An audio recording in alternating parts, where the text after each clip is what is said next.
உங்களோட லக்ஷ்மி நீங்க பார்த்துருக்கிறது 0 point Lakshmi back to shoot அப்படின்ட்டு நம்ம கம்ருதீன் அப்டேட் கொடுத்துருக்காரு. நிறைய முக்கியமான விஷயங்கள் இருக்கு. ஃபர்ஸ்ட் நம்ம நிவின் பக்கத்தில் இருக்கவர் எனக்கு தெரிஞ்சு இது வரைக்கும் நான் ஸ்க்ரீன்ல பார்க்கல, அதாவது மகாநதியில. ஸோ நியூ என்ட்ரியா இருக்கிறதுக்கு ஹைலி சான்சஸ் இருக்கு. நிவின் வந்து அவரை பயங்கர கோமா கையை பிடிச்சிருக்காரு. அதே மாதிரி கம்ருதீன் அதாவது குமரனுடைய முகத்துக்கு, அதாவது கழுத்தில் பார்த்தீங்கன்னா ஒரு கருப்பு கலரில் சம்திங் முகத்தை மூடி அவங்கள சேஸ் பண்ணுற மாதிரி ஆல்ரெடி நம்ம விஜய் அப்படி பண்ணியிருக்காருல, அது மாதிரி கம்ருதீன் வந்து முகத்தை மூடுற மாதிரி ஏதோ ஒரு விஷயம் இருக்குது. இந்த லொக்கேஷன் பார்த்தீங்கன்னா வலசரவாக்கத்தில் ஷூட் நடக்குது.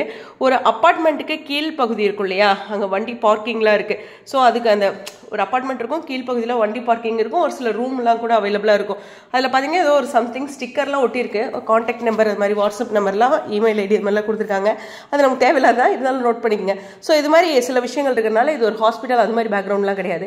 ரெண்டாவது முக்கியமானது ஒரு அப்பார்ட்மெண்ட்டோட அடிப்பகுதியில் இவங்க ரெண்டாவது துரத்திட்டு வந்திருக்காங்க. இதுக்குள்ளே அவர் வந்திருப்பார், அதாவது எங்கேயாச்சும் வீட்டுக்குள்ளே உள்ளே புகுந்து தன்னை காப்பாற்றிக்கலாம் அப்படின்னு நினைப்பாங்களே, அந்த மாதிரி ஒரு விஷயமா இருக்கும். இல்லைன்னா ஒரு அப்பார்ட்மெண்ட்லேருந்து அவர் இழுத்துட்டு கூட வரலாம், முகமுடியை அணிஞ்சிட்டு அந்த வீட்டில் தங்கியிருக்கலாம். இவங்க ரெண்டு பேரும் கதவை தட்டி அந்த மாஸ்கை ரிமூவ் பண்ணி குமரன் கூட்டிகிட்டு வரலாம். இந்த மாதிரி அந்த அப்பார்ட்மெண்ட்டோட வெளிப்பகுதியில் பயங்கர கோவமாக பிடிச்சிட்டு இருக்க மாதிரி இருக்குது. இந்த சீன் எப்படி இருக்குன்னா, இப்போ நிவினும் அந்த புதுசாக வந்திருக்காருல அந்த பர்சனும் ஓகேவா, அவங்க ரெண்டு நின்றுட்டு இருக்காங்க, ஆப்போசிட்டில் குமரன் நிற்கிற மாதிரி இருக்கும். ஸோ அந்த மாதிரி ஒரு முக்கியமான ஒரு விஷயம்.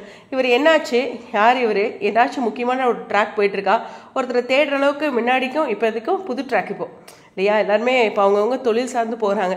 அப்போ இவங்க ஏதோ ஒரு இடைஞ்சல் கொடுத்துருக்காரு. இந்த பர்சன் யாருக்கு இடைஞ்சல் கொடுத்துருப்பாரு அப்படிங்கிறது தான் முக்கியமான விஷயம்.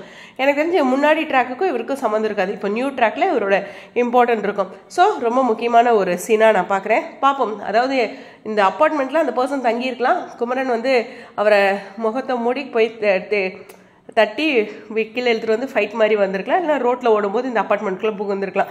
ரெண்டு ஏதாச்சும் ஒன்று இருக்கும், பார்ப்போம். பட் ஆனால் இதில் விஜய் இல்லையே அப்படிங்கிற ஒரு விஷயம் இருக்குது. பொதுவாக விஜய் இருந்தால் அவரையும் சீனில் காமிச்சிருப்பாங்க. இது குமரன் அண்டு நிவின் மட்டுமே இந்த பர்சனை கண்டுபிடிக்கிற மாதிரி வருதா, இல்லை விஜய் எங்காச்சும் இருக்காரா அப்படிங்கிறத வெயிட் பண்ணி தான் பார்க்கணும். உங்களுடைய கருத்துக்கள் ஸ்டேடியம்.